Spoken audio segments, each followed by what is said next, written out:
Welcome back to Hannity. So, during his interview with 60 Minutes, President-elect Donald Trump promised to deport criminal illegal immigrants right away. Watch this. What we are going to do is get the people that are criminal and have criminal records, gang members, drug dealers. We have a lot of these people, probably 2 million, it could even be 3 million. We're getting them out of our country or we're going to incarcerate. But we're getting them out of our country. They're here illegally. Now, not everyone is happy with Mr. Trump's plan. As the Washington Times reported yesterday, some immigration advocates are calling on President Obama to pardon a large, massive group of illegals. The Times writes, quote, illegal immigrants are preparing to ask the President Obama, to pardon some 750,000, quote, dreamers, saying such a move is their last best hope to stave off what they fear. So is there going to be a wave of deportations once Donald Trump takes office? And now some universities are reportedly, they're facing pressure from students and professors to become illegal immigrant sanctuaries. Joining us now with reaction, the host of Justice, Judge Jeanine Pirro, and the author of Defeating Jihad, Dr. Sebastian Gorka. Let's talk legally.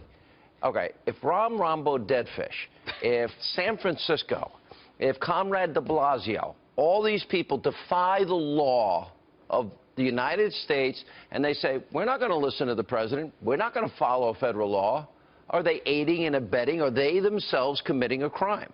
Well, this is the way you would have to look at it. They would be, if the feds or ICE lodge a detainer, then they are harboring a fugitive, and they are aiding and abetting in the harboring of a fugitive.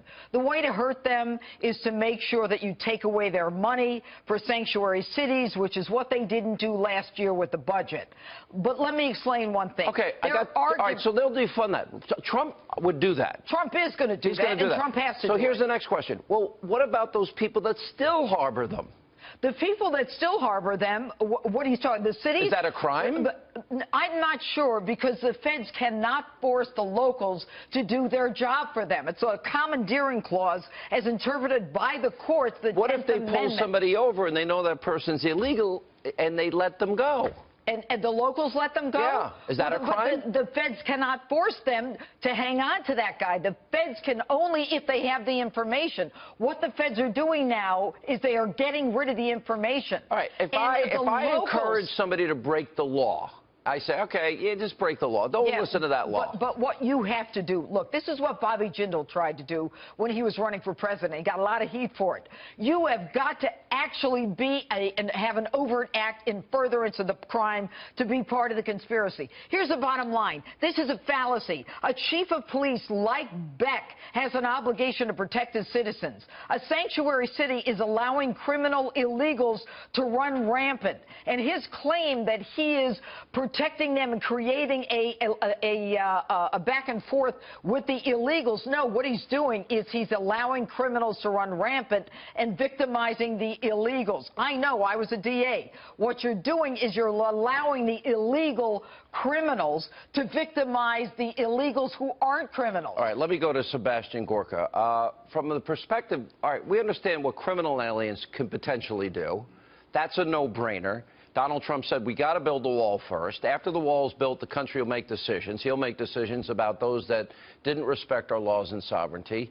Isn't the bigger issue about borders, though, the security issue that you're dealing with? In other words, you study ISIS. You know al-Qaeda. You understand radical Islamists. Don't they know that border's open? Don't they know that's an easy entry point for them to get into the country, to commit acts of terror in towns and cities, et cetera? They don't just know that, Sean. They actually have been exploiting it. We associate Judicial Watch here in D.C. with the amazing work of Tom Fitton and Chris Farrell on Servergate. But Judicial Watch has also been investigating exactly how the southern border, especially a 60-mile patch between Texas and New Mexico, is being exploited by jihadists. There are reports from the local, not the feds, but the local Texas Public Safety Department. There are reports from Mexico that jihadists are using the rat runs. They're using using the coyotes to bring people into the United States. There is an individual who reported that the Garland attack, you remember the attack in Garland, Texas, that was connected to jihadists in Mexico and Texas. So, Sean, it's not hypothetical, it's already here. And those cities that say they're going to harbor or maintain their sanctuary status, I'd like to remind them of one thing. Donald Trump won this election mostly on a platform of law and order. Clearly, they still don't understand what happened last Tuesday in America.